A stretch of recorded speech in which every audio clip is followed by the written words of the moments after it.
నమస్తే. మాదిగలకు మంత్రి పదవి ఇవ్వాల్సిందే. సో ఫస్ట్ ఈ నినాదాన్ని మోత్కుపల్లి నరసింహులు గారు స్టార్ట్ చేశారు. ఎందుకంటే 6 మంత్రి పదవులు ఇచ్చే అవకాశం ఉంది. ఇంకా మొత్తం 18లో 12 కంప్లీట్ అయిపోయి ఇంకా 6 పెండింగ్లో ఉన్నాయి. ఈ 6లో ఖచ్చితంగా మాదిగలకు ఇవ్వాల్సిందే అన్నది ఆయన డిమాండ్. సో ఈ డిమాండ్ పైన మాట్లాడదాం. నా ముందు మోత్కుపల్లి నరసింహులు గారు ఉన్నారు. ఆయన కూడా గతంలో మంత్రిగా పనిచేశారు. చాలా సీనియర్ మోస్ట్ లీడర్. ఒక నియోజకవర్గం నుంచి దాదాపు 5 పర్యాయాలకు పైన ఆయన 25-30 సంవత్సరాలు ఎమ్మెల్యేగా కొనసాగిన వ్యక్తి. 6 సార్లు అంటే 6-5లో 30, దాదాపుగా 30 ఏళ్ళు, 25 నుంచి 30 ఏళ్ళు. ఒకసారి డిస్కస్ చేద్దాం ఏం జరుగుతున్నది. ఉన్న శాఖలు ఏమైనా మార్చాల్సిన అవసరం ఉందా, కొంతమందిని తొలగించాల్సిన అవసరం ఉందా, కేవలం పోర్ట్ఫోలియోలు మారిస్తే సరిపోతుందా, ఉన్న 6లో ఎవరెవరికి ఇవ్వాలి. ఇప్పుడు రకరకాల పేర్లు తెర మీదకి వచ్చినాయి, ఒక 5-6 పేర్లు. వాళ్ళు ఓకేనా? మాట్లాడదాం. సార్ నమస్తే. సో ముందుగా మీరు మంత్రిగా పనిచేశారు కాబట్టి మీకు కావలసినంత ఎక్స్పీరియన్స్ ఉంది విశ్లేషించడానికి. సో ఇప్పుడు ఈ 6లో ఎవరికి ఇవ్వాలి అంటే మాదిగలకు ఎన్ని ఇవ్వాలనుకుంటున్నారు, బీసీలకు ఎన్ని ఇవ్వాలి, ఎస్టీలకు ఎన్ని ఇవ్వాలి? ఇక కామన్గా కాంగ్రెస్ అంటే 1-2 రెడ్లకు ఇస్తారు, వాళ్ళకి ఎన్ని ఇవ్వాలి? వాళ్ళేమో 2 ఇద్దాం అనుకుంటున్నట్టున్నారు ఉన్న 6లో. రెడ్లకు 2 పేర్లు అయితే వినిపిస్తున్నాయి. ఇప్పుడు 4 సరిపోలేదా? ఉన్నాయి, 4 సరిపోలే. ఏదైనా ఒక పార్టీకి ఒక నాయకుడు అవసరం. ఆ నాయకుని మాట మంచి అయినా చెడైనా ఆ నాయకునికి ఓ బాధ్యత ఉంటుంది. కాంగ్రెస్ పార్టీలో ఆ బాధ్యత ఎవరికి ఉందో అర్థమవుతలేదు. మీరు కాంగ్రెస్ పార్టీ? అని కాంగ్రెస్ పార్టీ. అందుకనే కాంగ్రెస్ పార్టీ వాస్తవంగా ఇందిరాగాంధీ ఆలోచనలు కానీ, లేకపోతే రాజీవ్ గాంధీ ఆలోచనలు కానీ, ఇప్పుడున్న రాహుల్ గాంధీ ఆలోచనలు కూడా బ్రహ్మాండంగా ఉన్నాయి. ఆలోచన విషయం చూస్తుంటే, పేపర్లో చూస్తే, వాళ్ళు మాట్లాడేది చూస్తే, కిందికి వచ్చేటప్పటికీ అది అమలు జరగటం లేదు. ఎక్కడన్నా చూడగలుగుతాం మనం ప్రపంచంలో ఒక ఇంట్లో 2 సీట్లు అనేది, ఒక ఇంట్లో 3 సీట్లు అనేది, 3 అదే అంటే 3, ఒక ఇంట్లో 2, ఒక ఇంట్లో 3. ఈ 3 సీట్లు కాక ఇప్పుడు మంత్రి పదవులు కూడా వాళ్ళ కుటుంబాలకే కావాలంటారు. అది ఏ పార్టీలో నడుస్తుంది? అది ఏ పార్టీలో కూడా నడవదు. అది ఏ పార్టీలో నడవది. నాయకుడు ఉంటే కూడా అట్లా నడవది. నాయకుని లోపల ఒక నేను తెలుగుదేశం పార్టీలో దగ్గర 40 ఏళ్ళ దాకా నేను అందులో పనిచేసిన కదా. నాయకుడు అనేవాడు ఉంటే అట్లా చేయనీయడు. ఒక మాట మనం అనుకుందాం. కాబట్టి కాంగ్రెస్ పార్టీకి ఏంటంటే బహునాయకత్వం. ఈ బహునాయకత్వంలో జరిగేది ఏంటంటే ఒకరి మీద ఒకడు చెప్పుకోవటం, దుమ్మెత్తి పోసుకోవటం, తద్వారా ప్రజలకు ఇబ్బంది కలిగిస్తున్నారు. ఇప్పుడు పోనీలేవో సరే కాంగ్రెస్ పార్టీని గెలిపిస్తే అసలు నేనే విచిత్రపోతున్నా. అసలు నాకు టికెట్ రాలేదు, అదొక నవ్వు వస్తుంది నాకు. ఇదేం పార్టీది? ఇప్పుడు నేను 6 సార్లు గెలిచిన ఒక ఎస్సీని. నా స్థాయిలో మనిషి ఎవడు కనపడాడు, నా తరీకలో కూడా ఎవడు కనపడాడు, నా నిజాయితీలో కూడా ఎవడు కనపడాడు, నా సర్వీసులో కూడా ఎవడు కనపడాడు. మరి అంత స్థాయిలో ఉన్న క్యారెక్టర్ ఉన్న నాయకుడిని నన్నే పక్కన పెట్టగలిగారు వాళ్ళు. ఏదైనా సాధ్యమే వాళ్ళకు. అంటే ఆ పార్టీలో ఏ రకమైన పరిస్థితి ఉన్నది, ఎవరు దీన్ని మెయింటైన్ చేస్తున్నారు అనేది ఒక పెద్ద ప్రశ్న. ఇక అదట్లా పోతే ఎవరి పక్షాన పనిచేయాలి? ఇప్పుడు కంప్యూటర్ కాలం ఇది, అందరు ఎంతో అంత చదువుకున్నారు. ఇప్పుడున్న పరిస్థితులలో ఒక కాలంలో ఎవరికి ఇచ్చినా నడిచింది. ఇప్పుడున్న కాలంలో మనం బీసీల కులగణన అంటున్నాం, ఎస్సీల వర్గీకరణ అంటున్నాం, ఎస్టీల వర్గీకరణ అంటున్నాం. లేదంటే అందరూ కూడా చదువుకోగలిగినరు, మాట్లాడగలిగే స్థాయికి వచ్చిండ్రు. 50 ఏళ్ళ కింద రాజకీయం కంటే అధ్వాన్నంగా ఇవాళ పరిపాలన జరుగుతూ ఉంది. చాలా బాధాకరం. నేను అనుకోవడం ఏంటంటే, సరే పాపం రేవంత్ రెడ్డి గారు ధూమ్ ధామని బాగానే ఎగిరిండు, ఆయన మాట్లాడగలిగిండు. కొంత ఏమటకమ్మంటే కాంగ్రెస్ పార్టీ రావటానికి కూడా అతని భుజం మీద వేసుకొని పనిచేసిండు, వచ్చింది పార్టీ. మరి ఇప్పుడు ఆ బాధ్యత ఆయనకి ఇచ్చుడ్రా హైకమాండ్ అంటే ఉన్నట్టు కనపడటం లేదు. అది ఎవరి మీద ఒక మీద ఉండాలి. రేవంత్ రెడ్డి గారు చెడగొడతాడా మంచిగా చేస్తాడా అనేది ఓ లీడర్కు అది వస్తుంది ఆ పేరు. ఇప్పుడు ఈ బహునాయకత్వం వల్ల లీడర్ ఎవడో అర్థం కావటం లేదు. తద్వారా పార్టీ రోజు రోజుకు ఇబ్బంది పడుతూ ఉంది. 1 year లోపలనే కాంగ్రెస్ పార్టీ గెలుస్తుందా, మళ్ళీ వచ్చేసారి గెలవదా అనేది టైం ఉంది. ఇంకా ఇప్పటికి కూడా సెట్ చేసుకునేంత సమయం ఉంది. అయితే రేవంత్ రెడ్డి గారికి పూర్తి నాయకత్వం ఇచ్చి ఆయన నమ్మి ఆయన భుజస్కంధాల మీద వేసి పార్టీని కాపాడాలనే అభిప్రాయం ఉంటే మంచిది. మరి అది ఉన్నట్టు కనపడతలేదు. ఓకే, అది ఉన్నట్టుగా కనపడతలేదు. ఇప్పుడు 6 ఎవరికి ఇవ్వాలంటున్నా కాబట్టి వాళ్ళ బాధ్యత ఎవరికి ఉంది అనేది కదా ఇప్పుడు ఆలోచన. ఇప్పుడు ఎవరికి ఇవ్వాలి అంటే ఎవరి కాళ్ళే నేను కావాలంటారు, నాకే వస్తుంది అంటున్నారు. మరి అంటారా అట్లా ఒక పార్టీ నాయకత్వం ఉంటే అంటారా? అన్నారు. ఏ పార్టీలు అన్నారు నాకు మంత్రి పదవి వస్తుంది గ్యారెంటీగా, వేరే పార్టీలో సాధ్యం అనేది వేరే పార్టీలలో సాధ్యమైద్దా? కాంగ్రెస్ పార్టీలో అవటమే కాదు, నాకు పలానా పోర్ట్ఫోలియో కూడా హోంమంత్రి అంటే చాలా ఇష్టం. మరి రాజగోపాల్ రెడ్డి గారు ఓవర్గా చెప్తున్నాడు, మునగాడే లెక్క. అంటే నేను అనేది ఏంటంటే నాయకత్వం లేదు. నాయకత్వం అనేటువంటిది కాంగ్రెస్ పార్టీ హైకమాండ్ ఈడ కింది దాకా చూసే పరిస్థితి లేదు. ఎవరిని నమ్మే పరిస్థితి లేకుండా కూడా ఉన్నట్టు కనపడుతుంది. నాలాంటి వానికి సార్ నేనేమి పోయి ఈ పైరవి చేయడం నా వల్ల కాదు, ఈ లాబీలు నడపాలంటే కూడా నా వల్ల కాదు. మేమంతా ఇక్కడ హైదరాబాద్ బేస్ చేసుకొని బతికిన వాళ్ళం, మాట చెప్తున్నా. ఇక్కడ ఉన్న పరిస్థితి చూస్తుంటే మాత్రం ఇక్కడ ఎవరిని కూడా హైకమాండ్ నమ్మినట్టుగా లేదు, వాళ్ళే స్వయంగా ఉండి చేస్తున్నట్టుగా కూడా లేదు. చెప్తున్నా కదా, ఇప్పుడు నాకు టికెట్ రాలేదంటే నేను ఎవరిని అడగాలి మాట ఆ పార్టీలో. గమనం కూర్చుండిపోయాను నేను. ఈ కర్మ అంతే, ఇక మనం చేయగలిగేది ఇప్పుడున్న పరిస్థితులలో. నేనేమంటా అంటే ఈ క్యాబినెట్ విస్తరణకు సంబంధించిన దాని మీద నిన్న మొన్న పేపర్లను బట్టి చూస్తే ఓ పేదవాడికో సమర్థుడికో క్యారెక్టర్ ఉన్నోనికో ఇచ్చేటట్టు కనబడతలేదు. అట్లీస్ట్ పార్టీ ఐడియాలజీని నమ్ముకొని ఉన్నోని, పార్టీ ఐడియాలజీని నమ్ముకొని ఉన్నోని కూడా ఇస్తున్నట్టు కనబడతలేదు. కాబట్టి ఇది దురదృష్టకరమైన పరిణామం అనేది నా అభిప్రాయం. నేను ఒకటే ఈ సందర్భంగా చెప్పేది ఏంటంటే పూర్తి అధికారం రేవంత్ రెడ్డికి ఇస్తే కూడా ఇవన్నీ జరగవు. అంత అధ్వానంగా కూడా ఆయన ఏం చేయలేడు. బాధ్యత ఇచ్చిన తర్వాత ఏది న్యాయమో అది చేయగలుగుతాడు. ఇప్పుడు మా మాదిగోళ్ళకు అరే ఈ తరతరాల నుంచి మాకు పదవులు లేవు, ఎలాంటి గుర్తింపు లేదు. ఒక ఎన్టీ రామారావు గారు వచ్చినా మా మాదిగలకు గుర్తింపు వచ్చింది. తర్వాత రాజశేఖర రెడ్డి కూడా ఎన్టీ రామారావు చంద్రబాబు చేసినట్టే రాజశేఖర రెడ్డి కాలంలో కాంగ్రెస్ పార్టీ నుంచి ఆయన కూడా ఈ సీట్లు ఇచ్చే దాంట్లో దీంట్లో ఈక్వాలిటీ మెయింటైన్ చేసిండు ఆయన. బట్ ఇప్పుడున్న పరిస్థితుల్లో చూడరాదు, మాకు ఎమ్మెల్యే టికెట్లే లేవు. వాస్తవంగా 10-12 రావాలి మాకు యాజ్ పర్ పాపులేషన్.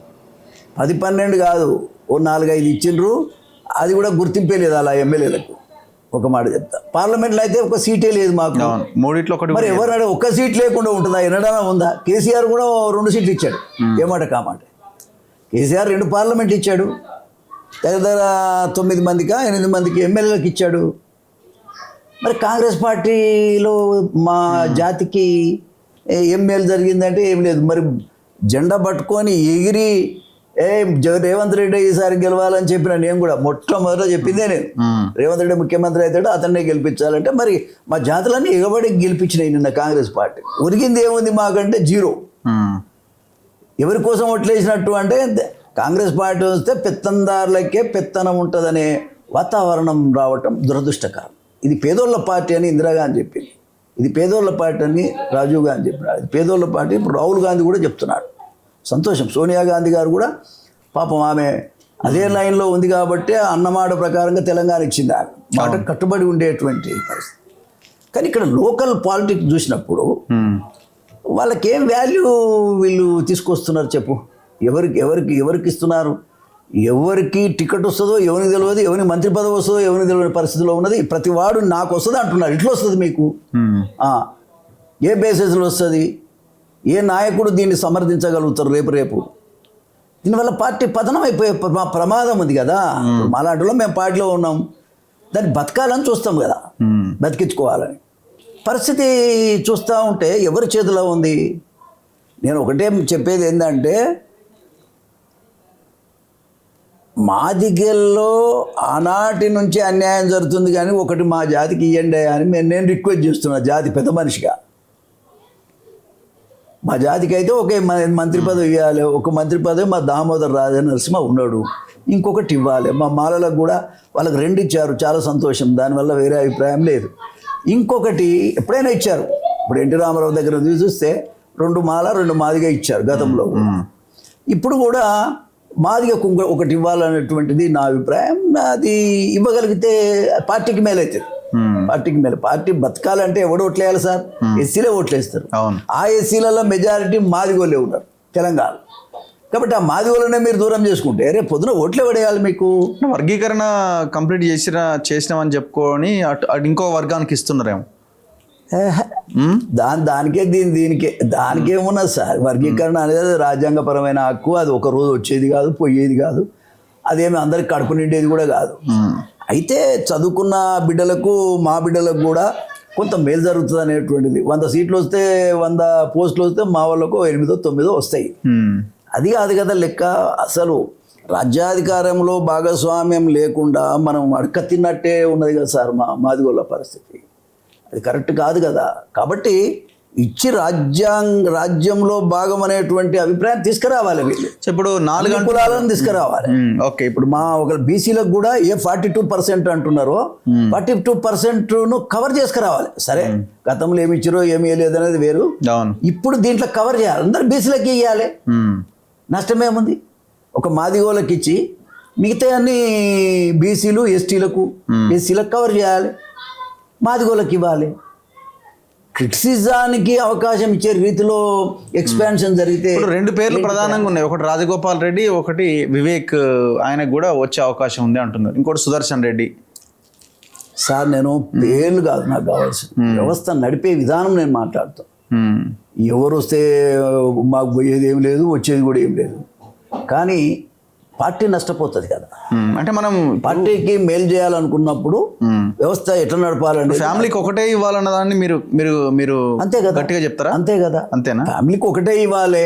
అసెంబ్లీలో తప్పు చేసిండ్రు, పార్లమెంట్లో తప్పు చేసిండ్రు, మళ్ళీ ఇప్పుడు కూడా క్యాబినెట్ ఫార్మేషన్లో కూడా తప్పు. ఎవరు రాజకీయం వాళ్ళదే కదా. ఒకటంటే ఎట్లా మరి? నేను విడిపోతే నాకు పెళ్ళి అయిపోయా, నాకు పిల్లలు, ఆయన సంసారం ఆయనదేనా, నా సంసారం నాదేనా?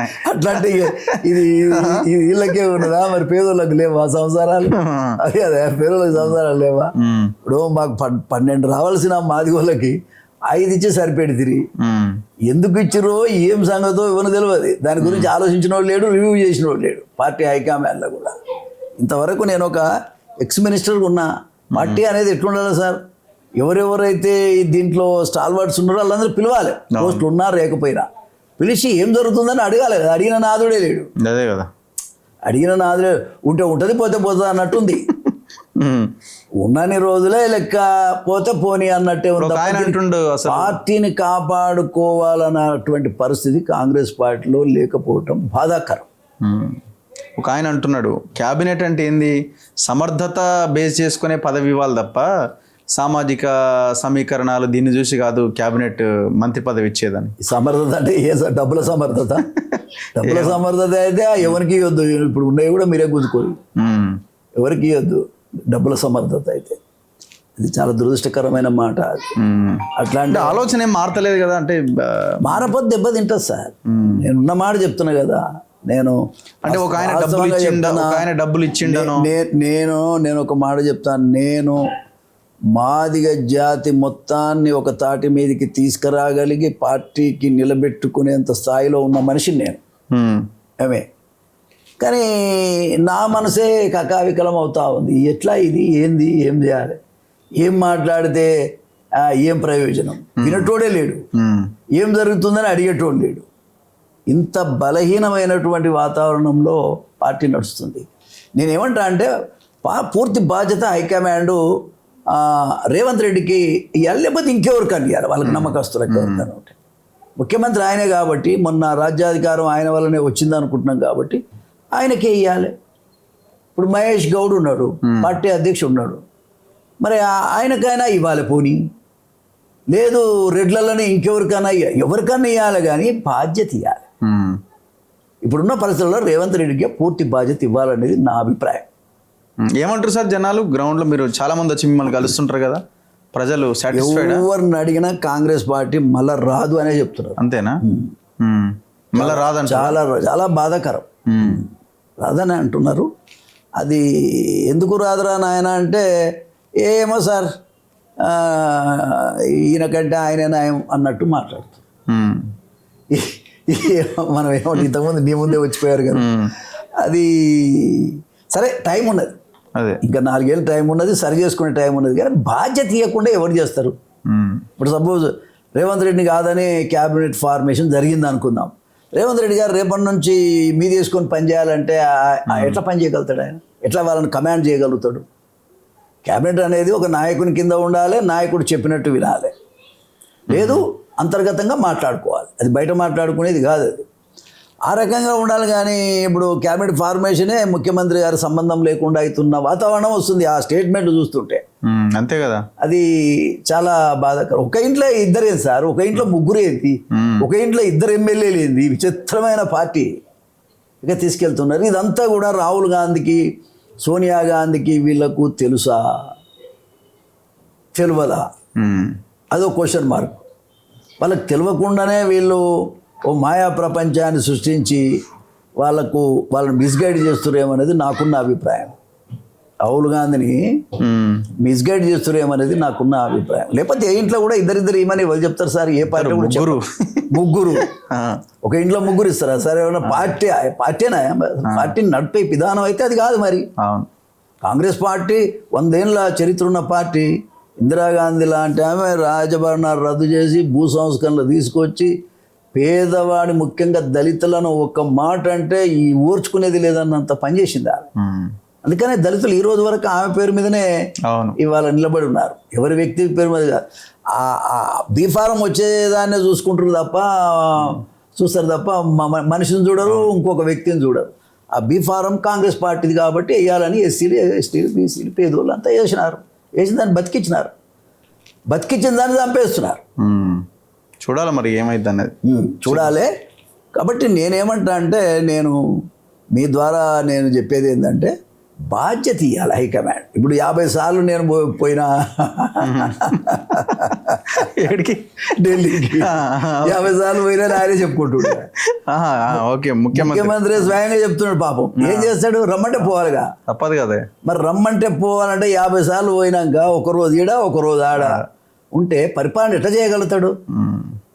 పరిపాలన చేయాలి కదా, ఎట్లా చేయగలుగుతాడు? ఆయన చేయాలన్నా చేయనిస్తలేరు.